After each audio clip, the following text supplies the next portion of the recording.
Well, when I look for the right person to summarize things, I always turn to Joe Stiglitz.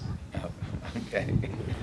Well, thank you. First, let me say, I think the presentations were fantastic. And one of the things I liked about them in particular is that they laid out a broader conceptual framework for thinking about many of the things they've been talking about. For instance, the role of the securitization market and what is going to happen, the way the shadow banking system has increased. And we haven't really engaged in a debate, a discussion of how we're going to reframe the financial market. And I think that's very important. I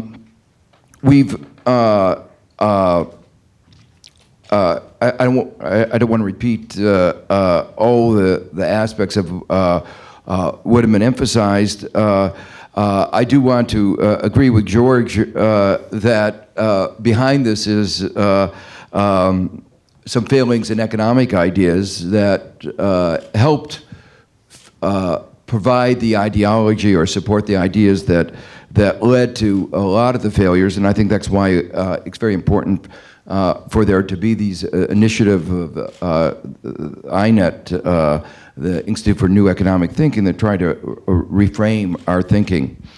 I want to mention a couple of other points that have not been perhaps sufficiently emphasized. Usually in discussions of regulation, the answer that keeps getting raised is, well, it will stifle innovation. And I think we ought to recognize that most of the innovation that we've had has been focused on regulatory, accounting, tax arbitrage, circumventing our regulatory accounting systems, our tax system, and in that sense have actually made our system work worse. They have not been positive contributions to the functioning of our economy. And Paul Volcker has pointed this out very forcefully, and I think he's absolutely right. There is no evidence that any of these innovations have actually led to an increased efficiency of the real economy. They have contributed to the instability of the economy. And just take one issue. The major risk, they're talked about these as risk management. The major asset that most American families own is their home. And they came up with financial products that made it more difficult for them to manage the risk of home ownership, which is why we're having this huge number of foreclosures with millions of Americans losing their home and with it their life savings, their most important asset. The number of foreclosures expected in 2010 is actually larger than in 2008 and 9, 2.5 to 3.5 million. If we had had innovation that was meaningful, that wouldn't be going on. They actually increased the risk of managing this very simple asset. And there are alternatives out there. There are alternatives. They could have done it right. The Danish mortgage bonds system, there are other mortgage products out there, but they did not generate the fees that have motivated the industry. And it goes back to the fundamental problem that I mentioned in the beginning, a failure of alignment between private rewards and social returns. When I was on the Council of Economic Advisors, I saw not only that the financial sector was not innovative, they resisted our innovation. We came up with this idea of having inflation index bonds, and it was initially resisted by Treasury, resisted by the financial markets. I scratched my head and I asked why. And then we figured out why. People buy these products and hold them to retirement. If you hold them to retirement, you don't make fees because you don't have people selling and buying them. And so for the financial sector, they were disastrous.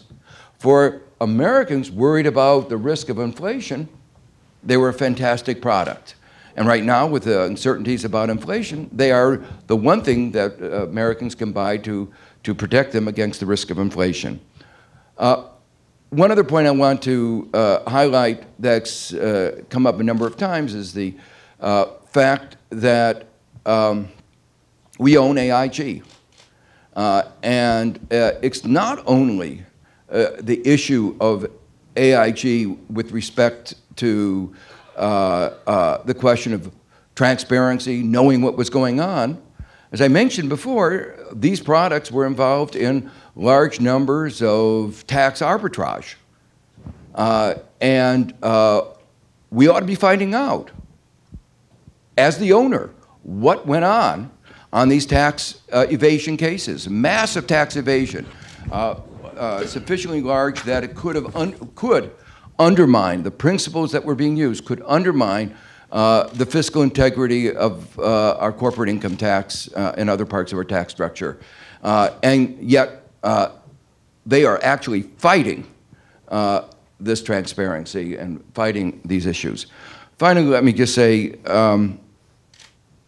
in wrapping up, there's a big sign back there saying wrap up, that even I can see. Just put it down now. So let me make a couple points. It's critical as we think about these issues of what are the priorities. And I think there's a broad sense that there are two broad areas of priorities.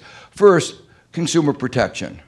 And you know, American consumers have really been hurt, and that's why a consumer protection, a financial product safety commission is absolutely essential. It is important to get the right regulator, but it's also important to get the right regulatory structures. That is to say, they have the regulators who are linked to those who are going to be hurt, not those who are going to be helped by bad financial products. So I think this issue of where it's located is absolutely essential. The second point aspect is regulation for safety and soundness. One of the interesting aspects is bad financial products led to both predatory lending, hurt poor Americans, average Americans, and also the financial sector was hoisted on its own petard. It actually was a major part of the weakness that brought the financial system down. But in terms of safety and soundness, the issue of too big to fail, the issues of the credit default swaps, the issues of risk, including leverage, incentives for short-sighted behavior and excessive risk-taking, those seem to me absolutely essential. And as I see what's going on, very clear that what is being talked about is totally inadequate to the problems that we need, that the country has already faced and is likely to face in coming years.